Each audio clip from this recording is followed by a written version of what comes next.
स्त्रीसाठी सर्वात महत्त्वाचा जो अलंकार असतो तो अलंकार म्हणजे सौभाग्याचा अलंकार. सौभाग्याचा अलंकाराचा जो सण आहे, आपण जो सण मानतो तो सण म्हणजे वटपौर्णिमा. आता वटपौर्णिमा 2025 जून महिन्यामध्ये 10 आणि 11 तारखेला येते. तर बहुतांश लोकांचा हाच गैरसमज आहे की वटपौर्णिमा साजरी नेमकं कधी करायची.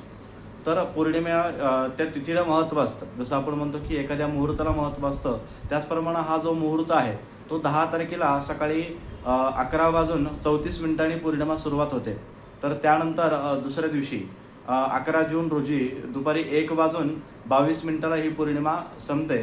तर या दोन्ही दिवशी आपण वटपौर्णिमेचा सण साजरा करू शकतो. त्याचप्रमाणे या वटपौर्णिमेच्या सणाच्या दिवशी पाहायला गेलं तर काळा रंग हा वर्ज्य करावा. काळा रंगाची साडी परिधान करू नये.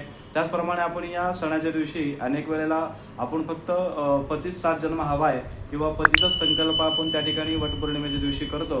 तर हे न करता या सणाच्या दिवशी आपण पतीचा संकल्प करावा. त्याचप्रमाणे संतती नसेल तर संततीचा संकल्प आपण करू शकतो.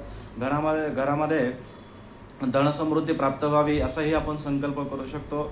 त्याचप्रमाणे घरामध्ये समृद्धी सुख प्राप्त व्हावं असाही संकल्प आपण या वटपौर्णिमेच्या दिवशी करू शकतो. विशेष या दिवशी आपण पाहिलं गेलं तर काळा रंग हा अत्यंत वर्ज्य करावा किंवा काळ्या रंगाचे वस्त्र परिधान न करता विशेष दुसरे वस्त्र परिधान करून आपण हा सण नक्की साजरा करू शकतो. या सणाविषयी आपल्याला अजून माहिती हवी असेल तर हा सण कसा निर्माण झाला, या सण कसा साजरा करावा किंवा या सणाचं महात्म्य काय आहे, तर हे आपल्याला जाणून घ्यायचं असेल तर आपल्या येणाऱ्या यूट्यूब चॅनलवरती नक्कीच हा व्हिडिओ आपण पहा. जो थोडासा मोठा असणार आहे परंतु आपल्याला माहितीमध्ये अत्यंत ज्ञानामध्ये भर करणारा तो व्हिडिओ असेल. नक्कीच तो व्हिडिओ आपण सर्वांनी पाहावा.